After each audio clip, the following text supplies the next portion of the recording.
In this episode, this examination, I would like to start talking about the Rav Drukman's political career. Now, in 1977, there were the elections for the Knesset, where for the first time the Labor Party did not control the government, and Menachem Begin came in. Before that election, the Mafdal, the National Religious Party, wanted Rav Drukman to run, and he didn't. At the time, he did not want to. This is for the 9th Knesset. And Rav Drukman knew that the only one who could change his position was his Rebbe, Rav Yehuda Kook. So he went to Rav Yehuda and explained his reasons for not wanting to serve in the Knesset. And Rav Yehuda said, it's fine, don't serve.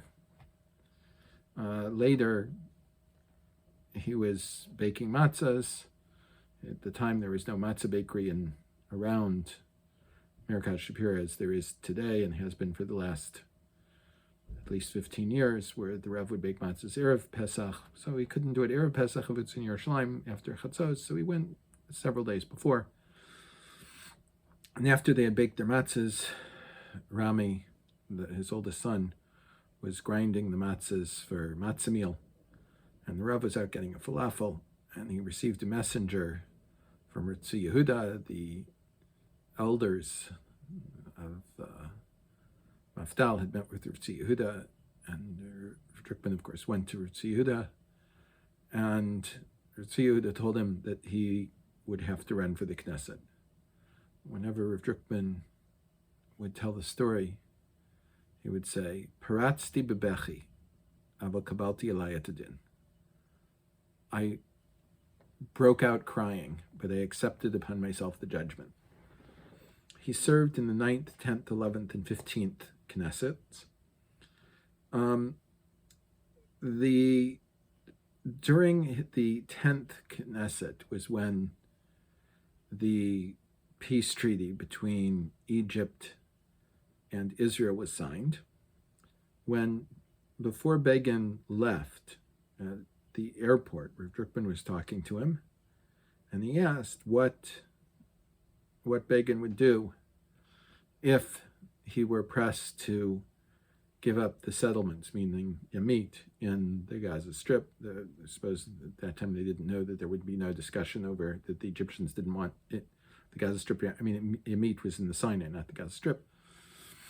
And Begin said, if they do that, I will come home immediately.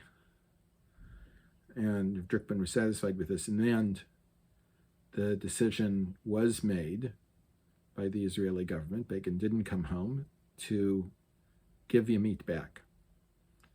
And at that point, Rav Drukman withdrew from the government, although the party stayed on. And he moved to Yamit. He had a house in Yamit and a house in Merkaz Shapira. And he invited as many of the Talmidim as could to come. This was before Nisan. There was no Cheder Ochel. There was no place. So everyone ate by the Rav, learned by the Rav, everything. And I've heard from several people that were there at the time, I was not, that they saw that Rav Drukman was makpid to eat only shmur matzahs, not only for the Seder, but for the entire week. And they said, Rabbi, listen, we are not accustomed in our parents' house to have shmur matzah for the whole week. We have regular, good, mehudar 18-minute matzahs for the rest of the time. We can save a lot of money. Let's go to the super and buy regular matzahs. And he said, no, you're eating at my table. You're my children. You eat the same thing that I eat. And he would not hear of them trying to save him money by buying matzahs that weren't of the most mehudar method, most the shmur matzahs. He formed his own party. It was a party of one for a while. They eventually went back to the Mafdal, the National Religious Party. And as I said, it served 9th, 10th, 11th Knesset. And after that, he was out of politics until 1999, when the elections for the 15th Knesset came about. And the party approached him and said, according to the opinion polls, if we run without you, we will not cross Ahuz Chasima, the election threshold, and we won't be in the Knesset. If we run with you, we'll do, have many, many more seats. So Rav Drukman never refused to do what he felt was necessary for Klal Yisrael. So of course he served again in the 15th Knesset. Now, in his early days in the Knesset, there is an important, before that, his father died. His father passed away in the early 50s. He was broken by the Holocaust, even though he survived it. And when Rav Drukman was sitting Shiva for his father, I think I've mentioned this, that his Chanichim and Bnei Akiva worked very hard to make sure he had a minyan 3 times a day. When his mother was getting older, she would come at first every Shabbat to the Rav, and the Rav would wait for her, first at the bus station, and later when he had a driver, he would have the driver pick her up. And later, as she was incapable of living on her own, she lived in the Rav's house. Breakfast time, the Rabbanit was there, there were children there, so she was never alone eating breakfast. At dinner time, the same thing. At lunch, no matter what, the Rav made sure that he was home so that his mother didn't have to eat alone. When he had business in the Knesset, he would make sure to go back to Merkaz Shapira, an hour drive, to have breakfast with his mother, to have lunch with his mother, and then return to the Knesset if necessary for whatever was going on in Yerushalayim. I've heard the story from several people that one time the shiur was supposed to end at 1, but at 12:30 his mother came in. The shiur was in the Rav's house and said, Chaimka, ani reva. She told her son, I'm hungry. And he said, and he immediately got up and said, there's Svarim here. Don't not stop learning, but find Svarim to learn from. And he immediately went to prepare something for his mother to eat. Very important shiur, very important lesson in Kivud Horim, an honor due to our parents. When Rav Mordechai Eliyahu became chief rabbi, in charge of he knew that the situation of LGiur, of conversions, was not being handled properly by the regular Beit, and except for in Haifa, where Rav Shar Yeshuv personally took care of it. And so he appointed one based in the north of the country and one in the south of the country. The one in the north was headed by Ritzon Yadroi, the one in the south by Rav Drukman, to take care of all of the conversions for the entire country. And this started a long involvement of Drukman in LGiur. And one way or another, his involvement in LGiur never stopped until the end of his lifetime. The Rav didn't feel at the time that he had experience with the Beit Din. So one day a week he would spend in Yerushalayim sitting on the Beit Din Gadol with Avram Shapira Zitzal and Mordechai Eliyahu Zitzal. And not only that, but for the first 6 months, Shlomo Duchovsky from the Beit in the Gadol would come and sit as the Rosh Beit Din with Rav Drukman and Rav LGiur. Also, Rav Drukman, his Rebbe for Halacha was Shlomo Zalman Auerbach. He consulted at great length with Shlomo Zalman, got written instructions from Shlomo Zalman, which were completely in line with what Rav Unterman had written 30 years earlier. Rav Unterman, chief rabbi of Eretz Israel, from 1959 until 1972,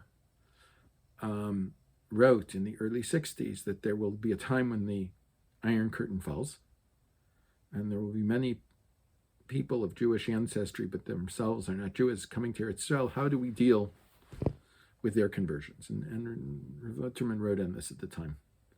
And his instructions were almost identical to Reb Shlomo Zalman's instructions on what to do with this. And this is how Rav Drukman conducted himself in terms of the Beit Din for LGiur. As time went on, there were more Batei Din for LGiur, and Rav Drukman was appointed as Rosh Marach LGiur, the person in charge of all of the conversion programs. Now, in discussions among the Gedolim in Eretz Israel at the time, it was decided for LGiur Ketanim, for converting minor children, that there would be 3 requirements that the parents would have to agree to. That the child would have to go to a Dati school, an Orthodox school, that the child would only be fed kosher food, and that Shabbat would be kept. There were hundreds of files transferred to each of the 2 Batei Din for LGiur immediately from all the Batei Din in the country, and they tried to go through them as quickly as possible. And one of the couples from a Shomer Hatzir kibbutz, a communist, anti-religious kibbutz, they had been unable to have their own children, so they had adopted a boy. And they wanted to convert the boy. The Batei Din wouldn't convert. They came to Rav Drukman. He explained the conditions, and they said, listen, we live in a Shomer Hatzir kibbutz. Everyone eats in the Chader Ochel where there's no kashrus. There's no Shabbos on the kibbutz. Everyone goes to the kibbutz school. Rav Drukman said, "Telephone sheli patuach 24 sha'ot b'yom, 6 yamim b'shavua. Titkashru elai. Tichshavu v'titkashru elai." So my telephone's open 24 hours a day, 6 days a week. Think about it and call me. After a month, the mother calls and says, all right, we talked to the kibbutz next door. It's kibbutz Chofetz Chaim, and they've agreed to accept our son into their school. And for Shabbat, my mother's firm, she lives in Yerucham, we'll go there every other week, and we're here. We won't be Mechal Shabbat. What about food? Tichshavu, titkasher elai. Think about it. Call me. So they finally call up and say, well, we have a kitchenette. We'll only allow our son to eat in our kitchenette. So they agree. They convert the child. And the family eats only kosher. And they keep in touch with the Rav. And the woman calls the Rav up before Pesach and says she's making a Seder for 30 people in her cottage. And the Rav goes, what's going on? The kibbutz kashers for Pesach. I don't understand. He said, she says, the kibbutz eats rice. My mother says we're from Poland and we don't eat rice, we eat potatoes in Pesach. And Rav Drukman says, on the Shomer Hatzir kibbutz, it's 100% mutter for Ashkenazim to eat rice on Pesach. She doesn't accept it. This is what she does. The son grows up, serves in the army, comes back, and he starts a Shabbos minyan on the kibbutz. There are some of my friends that may know about this already because Rav LGiur turned to me, about finding them a kosher Sefer Torah. They didn't have a Sefer Torah. From when does the Shomer Hatzir kibbutz have a Sefer Torah at all? The kibbutz would allow them to have prayers, but they weren't going to spend any money on a Sefer Torah. This is ridiculous. So eventually we were able to arrange for them to have a Sefer Torah so that they could have a minyan.